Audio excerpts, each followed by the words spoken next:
दोस्तों, गरीब भिखारियों को दान तो हम सभी ने दिया है। दान देना बहुत अच्छी आदत भी है। लेकिन यकीन मानिए, इस कहानी में किसी ज़रूरतमंद की मदद करने का जो तरीका बताया गया है वो ज़रूर ही आपके दिल को छू लेगा। तो चलिए शुरू करते हैं। एक शख्स पैदल किसी रास्ते से जा रहा था। उसने देखा कि सामने एक बिजली के खंभे में पेपर चिपका पड़ा है और उसमें कुछ लिखा हुआ है। उसमें लिखा था कि कल इस रास्ते से गुजरते वक्त मेरे 50 रुपये कहीं गिर गए। मुझे ठीक से दिखाई नहीं देता है। कृपया इस रास्ते पर कहीं भी किसी को भी मेरे 50 रुपये मिले तो इस पते पर पहुंचा दे। नीचे लिखे पते को पढ़कर उस शख्स का मन वहां जाने का करने लगा। उस शख्स ने पते को याद किया और उसकी तरफ बढ़ने लगा।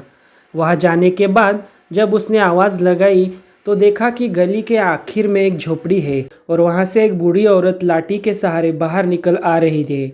उस शख्स को मालूम हुआ कि वृद्धा वहाँ अकेली रहती थी। बूढ़ी औरत के सामने आने पर उस शख्स ने उससे कहा कि माँ जी, मैं आपके 50 रुपये जो गिरे थे वो मुझे मिले हैं। ये रहे आपके 50 रुपये। उस शख्स की बात सुनकर बूढ़ी औरत रोने लगी और कहा, बेटा, कल से अब तक करीब 25 से 50 लोग मुझे 50 रुपये देकर जा चुके हैं। बेटा, मुझे ठीक से दिखाई नहीं देता। मुझे पढ़ना लिखना भी नहीं आता है। ना जाने किसने मेरी हालत देखकर मेरी मदद के लिए ऐसा किया है। उस शख्स के बहुत कहने पर उस बूढ़ी औरत ने उसे 50 रुपये तो ले लिए, लेकिन उस शख्स से विनती करते हुए कहा कि बेटा, जाते वक्त वो संदेश ज़रूर फाड़ कर फेंक देना। ना जाने किसने मुझ पर तरस खाकर ऐसा किया है। उस शख्स ने सिर हिलाते हुए बूढ़ी औरत की बात पर हामी भर ली। थोड़ी दूर जाने के बाद वो शख्स सोचने लगा कि आखिर मुझसे पहले आए उन 20-25 लोगों को भी तो उस बूढ़ी औरत ने वो संदेश फाड़ने कहा होगा, लेकिन किसी ने उसे अब तक फाड़ा नहीं है, तो मैं फिर इसे कैसे फाड़ दूं? उस शख्स के मन में उस व्यक्ति के लिए बहुत ही आदर का भाव आ रहा था जिसने बूढ़ी औरत की सेवा के लिए इस तरीके को ढूंढा।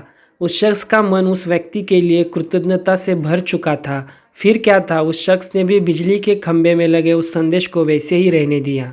दोस्तों, इस कहानी से हम यही सीख मिलती है कि हमारे मन में सिर्फ कर्म करने की इच्छा होनी चाहिए। मदद के तो अनेकों तरीके हैं।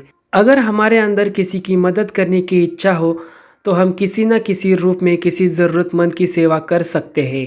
कर्म तेरे अच्छे हो तो किस्मत तेरी दासी है। नीयत तेरी अच्छी हो तो घर में मथुरा काशी है। दोस्तों, ये कहानी आपको कैसी लगी? अगर अच्छी लगी हो तो हमारे चैनल को ज़रूर सब्सक्राइब कीजिए और हमारे साथ बने रहिए। धन्यवाद।